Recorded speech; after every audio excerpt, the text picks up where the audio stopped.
Bentrovati con la rubrica dedicata all'ULSS 3 Serenissima. In questa puntata parleremo di un progetto molto importante, il progetto di turismo sociale inclusivo nel Veneto. Si tratta di un'iniziativa regionale che ha visto l'ULSS 3 Serenissima, un'iniziativa partita nel 2017 e che via via si è ampliata arrivando a diventare a livello regionale e anche ministeriale.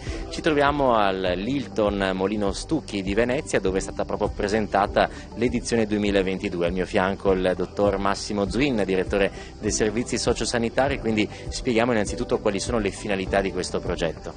Questo progetto, come ricordava lei, che nasce nel 2017, si propone da un lato di rendere tutte le nostre spiagge, i nostri luoghi di cultura, di arte accessibili a tutti da un lato, e dall'altro poi quello di coinvolgere le persone con disabilità all'interno delle nostre strutture per avere un'opportunità di formazione e di lavoro. Dal 2017, quando siamo partiti, eravamo assieme alla Polesana e alla ULSS del Veneto Orientale, le tre ULSS che si sono messe assieme e hanno dato vita appunto a questo progetto con un'idea iniziale embrionale, e quest'anno con grande soddisfazione questo progetto si è esteso a tutte le ULSS della Regione Veneto, e quindi un motivo di particolare orgoglio da parte nostra è quello di essere stati in qualche maniera ha avuto anche il riconoscimento da parte del Ministero, e ovviamente la Regione ha sempre sostenuto questa iniziativa. Quindi un ringraziamento particolare alle nostre strutture balneari che hanno accolto sempre con grande entusiasmo, dando sempre vita a nuove iniziative per rendere le spiagge accessibili a tutti. Essere inclusivi vuol dire anche questo, quindi prenderci cura di tutti. E devo dire la verità, oggi abbiamo visto anche una dimostrazione qui a Molino Stucchi che anche poi le attività sportive che vengono riservate alle persone con disabilità sono delle iniziative veramente molto accattivanti per i ragazzi. Quindi un grande successo per questa iniziativa, che poi è stata riproposta ogni anno, è saltata solo nel 2020 per ovvi motivi. Ecco, naturalmente sono tanti gli attori coinvolti. Sì, sicuramente. Allora, da un lato abbiamo le istituzioni, quindi dal Ministero, la Regione e le aziende sanitarie, i comuni ovviamente che con grande entusiasmo sono parte attiva, quindi il Comune di Chioggia, in questo caso il Comune di Venezia, che sono le due realtà dove con le nostre spiagge in particolare abbiamo iniziative che coinvolgono tutti gli stabilimenti balneari e non solo, perché poi abbiamo aziende come questa dove ci troviamo che coinvolgeranno alcuni ragazzi nell'attività di ristorazione. E quindi da un lato dobbiamo ringraziare le istituzioni, da un lato i soggetti che coinvolgono i ragazzi e dall'altro anche le associazioni che fanno un enorme lavoro in sinergia con tutte le realtà del nostro territorio.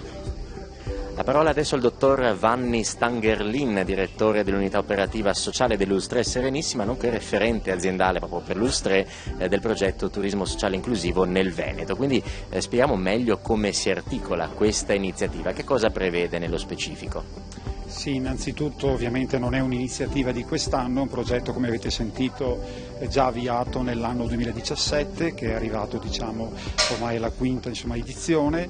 Il progetto si articola in varie linee di intervento, ovviamente lo scopo è quello di promuovere il turismo sociale e inclusivo, l'accessibilità in sostanza nelle nostre località turistiche. Noi siamo l'azienda ULSS 3 Serenissima, quindi puntiamo sull'accessibilità negli stabilimenti balneari del nostro litorale.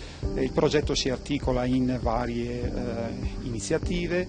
Una prima iniziativa è quella dell'inserimento lavorativo di ragazzi con disabilità presso le strutture turistiche appunto delle nostre spiagge. Una seconda linea di attività è quella della organizzazione delle attività ludico-sportive su alcuni stabilimenti balneari che noi abbiamo scelto. Possono essere svolte le attività ludico-sportive che avete visto, la pet therapy, il beach tennis, il SUP e il roundnet. Un'altra linea di attività molto importante è anche quella di organizzare eventi come questo per dare la massima promozione, un messaggio a tutti che nei nostri stabilimenti balneari è possibile trovare strutture che permettono l'accessibilità anche a persone con disabilità.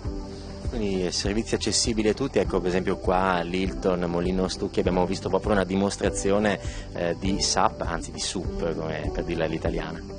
Sì, esatto, grazie al tecnico che avete visto, il signor Diego. Lui appunto con l'esperienza degli anni precedenti ha creato una tavola appositamente progettata per persone con disabilità, che permette a queste persone, nonostante alcuni limiti fisici, di poter praticare questo sport. Qui avete visto in piscina, ma ovviamente lo si può fare anche in mare aperto. Per saperne di più c'è anche un'app. Sì, questa è un'ulteriore novità che abbiamo per questa estate anno 2022, è possibile attraverso l'apposita app predisposta dalla nostra azienda trovare nel nostro sito tutte le informazioni sia sul calendario delle attività programmate per quanto riguarda le attività ludico-sportive in spiaggia, gli orari, ma soprattutto è possibile anche prenotarsi utilizzando semplicemente il proprio smartphone. Grazie dottor Stangerlin, allora veramente buona estate a tutti, il nostro spazio è giunto al termine, quindi assieme a lei ringrazio i nostri telespettatori che ci hanno seguiti e do loro appuntamento alla prossima puntata con l'Ulstre Serenissima. Arrivederci.